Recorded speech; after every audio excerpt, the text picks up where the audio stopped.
Pernikahan dini. Tutorial mata kuliah hukum dan hak asasi manusia. Topik ke-10 dari 30 topik. Disediakan oleh Global Tutorial, sebuah channel untuk masyarakat umum termasuk para mahasiswa. Meskipun hak atas perkawinan merupakan dari hak atas kebebasan pribadi yang dijamin di dalam hak asasi manusia, namun sejumlah instrumen HAM telah menggariskan adanya batasan minimal usia dalam perkawinan. Deklarasi tentang penghapusan segala bentuk diskriminasi terhadap perempuan menyatakan bahwa deklarasi ini juga memperhatikan perlindungan terhadap anak perempuan di bawah umur. Pertunangan dan pernikahan anak akan memiliki pengaruh hukum dan semua tindakan yang diperlukan, termasuk legislasi, harus diambil untuk menentukan usia minimum untuk menikah dan membuat pencatatan perkawinan dalam registri resmi wajib. Oleh karenanya dalam sejumlah instrumen HAM internasional ketentuan terkait dengan batasan minimal seorang perempuan yang dapat menikah diatur sebagai suatu ketentuan yang khusus, yaitu a. Pasal 6 ayat 3. Deklarasi Penghapusan Diskriminasi Terhadap Perempuan 1967. Pernikahan anak dan pertunangan gadis muda sebelum pubertas harus dilarang dan tindakan yang efektif, termasuk undang-undang, harus diambil untuk menentukan usia minimum untuk menikah dan membuat catatan perkawinan dalam register resmi dan wajib. B. Pasal 16 ayat 2. Konvensi Penghapusan Diskriminasi Terhadap Perempuan, CEDAW, 1979. Pertunangan dan pernikahan anak akan memiliki pengaruh hukum dan semua tindakan yang diperlukan, termasuk legislasi, harus diambil untuk menentukan usia minimum untuk menikah dan membuat pencatatan perkawinan dalam register resmi wajib. C. Pasal 11 ayat 6, dan Pasal 21 ayat 2. Charter on the Right and Welfare of the African Child, 1990. Pemerintah harus berupaya untuk menghentikan praktik-praktik sosial dan budaya yang berbahaya, seperti perkawinan anak, yang mempengaruhi kesejahteraan dan martabat anak. D. Konvensi mengenai persetujuan perkawinan, usia minimum perkawinan dan pencatatan perkawinan, 1962. Pasal 16 Konvensi Penghapusan Segala Bentuk Diskriminasi Terhadap Perempuan jelas merupakan asas yang menyatakan bahwa pertunangan dan perkawinan seorang kanak-kanak tidak dapat mempunyai akibat hukum, dan semua tindakan yang diperlukan, termasuk perundang-undangan, harus diambil untuk menetapkan umur minimum untuk perkawinan, dan wajib mengisi pendaftaran perkawinan pada kantor pendaftaran resmi. Konvensi mengenai persetujuan perkawinan, usia minimum perkawinan dan pencatatan perkawinan memerintahkan para negara peserta pada konvensi ini akan mengambil tindakan legislatif untuk menetapkan umur minimum untuk perkawinan. Tidak satu pun perkawinan dapat secara sah dilangsungkan oleh siapapun di bawah umur ini, kecuali seorang penguasa yang berwenang telah memberikan dispensasi mengenai umur, karena alasan-alasan yang sangat mendesak, demi kepentingan kedua calon mempelai. Dari ketiga instrumen ulama yang membahas tentang batas usia perkawinan menegaskan adanya syarat cukupnya usia minimal untuk melakukan perkawinan. Perlunya pembatasan ini tidak dapat dinyatakan sebagai pembatasan atas hak membatasi untuk menikah, berkeluarga, dan melanjutkan keturunan, melainkan adanya suatu keadaan yang secara natural dan biologislah yang menjadi batasan atas pemenuhan hak tersebut.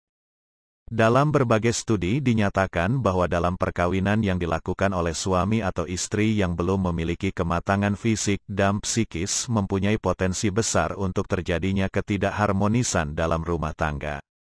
Akibat negatif bagi kesehatan reproduksi anak atau remaja perempuan antara lain, 1. Banyaknya kematian ibu hamil dan angka melahirkan yang relatif tinggi karena minimnya pengetahuan dan informasi kesehatan reproduksi terutama para ibu-ibu muda. Karena bentuk akibat dari minimnya pengetahuan dan informasi berakibat pada perdarahan yang banyak abdah saat melahirkan, gangguan kesehatan ibu dan usia ibu yang masih belia, di bawah 20 tahun, atau terlalu tua, di atas 34 tahun, pada saat hamil dan melahirkan. 2. Alat reproduksi perempuan di bawah usia 20 tahun belum matang benar, sehingga kehamilan di usia muda tidak baik bagi kesehatan reproduksi. 3. Perkawinan anak-anak juga ditengarai beresiko terkena kanker serviks yang dikarenakan oleh human papillomavirus, HPV. Hal ini disebabkan masih rapuhnya leher rahim remaja putri karena pembentukan sel-sel rahim yang belum sempurna.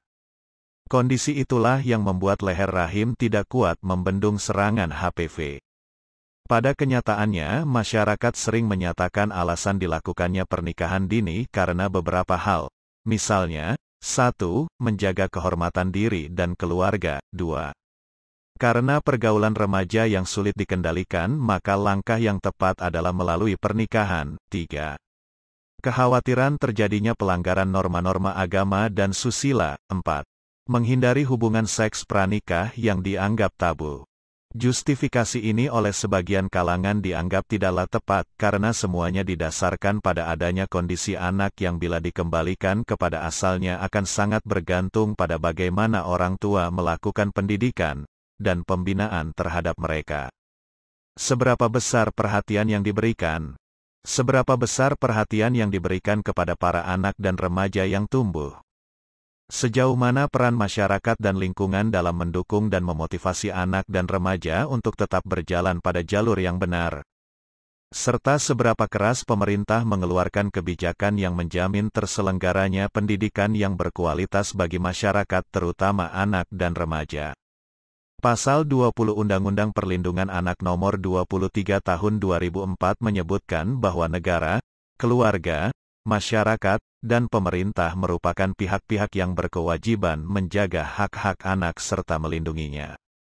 Contoh kasus ilustrasi, menikahi perempuan di bawah umur ala Pujiono Cahyo Widianto alias Syekh Puji asal Semarang, Jateng, ternyata bukan hal baru di Jawa Timur. Jika pernikahan pasangan di bawah umur juga dimasukkan dalam aliran pernikahan ala Syekh Puji ini, maka jumlah pengikut pasti banyak di Jatim. Seperti diberitakan sebelumnya, Syekh Puji, pemilik pondok pesantren, Ponpes, Miftahul Jannah di Kabupaten Semarang, menjadi sorotan media nasional setelah menikahi Ulfa, gadis SMP asal Kecamatan Bergas, Kabupaten Semarang yang masih berusia 12 tahun. Pernikahan yang terjadi tanggal 8 Agustus tahun 2008 itu baru mencuat jadi buah bibir pertengahan Oktober ini, karena Syekh Puji sendiri yang mengungkapkannya ke media. Pria kaya raya yang mengangkal Ulfa sebagai direktur di perusahaan miliknya itu ternyata masih kalah reputasinya bila dibandingkan Masyurat Usman, seorang kiai di Kabupaten Sumeneb, Madura. Sebab, Syekh Puji hanya menikahi seorang saja bocah putri di bawah umur, sedangkan Kiai Haji Masyurat menikahi 5 istrinya saat mereka masih di bawah umur. Pernikahan dengan istri di bawah umur yang mungkin paling spektakuler adalah yang dilakukan oleh Kiai Haji Masyurat, yang tinggal di Dusun Tarebung, Desa Lenteng Barat, Kecamatan Lenteng Barat, Kecamatan Lenteng Sumeneb, dinikahinya saat usia mereka antara 10 tahun hingga belum genap 17 tahun. Tentang masih adanya pernikahan usia dini di sebagian wilayah Madura, pengasuh Ponpes Nasyirul Ulum, Bagandan, Kota Pamekasan, Kiai Haji Hamid Manan, menyatakan hal itu didorong oleh 2 faktor, yakni budaya dan ekonomi. Budaya yang masih hidup di Pamekasan, kata Hamid Manan, orang tua, khususnya ibu kandung, akan merasa malu pada tetangga jika melihat anaknya belum dilamar atau menikah ketika usianya sudah memasuki 13 tahun. Mereka khawatir anak gadisnya dipergunjingkan sebagai telat kawin atau tidak laku, kata Kiai Haji Hamid, yang juga salah satu ulama terpandang di Pamekasan. Sumber, http://gagasanhukum.wordpress.com/L1-L6-06-. Naskah ini disajikan oleh Bernard Simamora, SC, SIP, SH, MH, MM, Kantor Hukum BSDR. Demikianlah materi topik ke-10 Hukum dan Hak Asasi Manusia Channel Global Tutorial, bermanfaat bagi siapa saja yang ingin menambah wawasan, termasuk mahasiswa perguruan tinggi negeri dan swasta manapun di Indonesia. Video tutorial juga dituturkan dan disubtitelkan agar dapat ditonton, dibaca sambil didengarkan. Jangan khawatir jika belum langsung paham. Untuk pemahaman yang lebih baik, putar dan dengarkan video ini berulang-ulang. Subscribe dan like, agar Anda mendapatkan update tutorial lainnya. Bagikan juga link video ini, agar teman lain juga mendapatkan manfaat channel ini. Sekian dan terima kasih.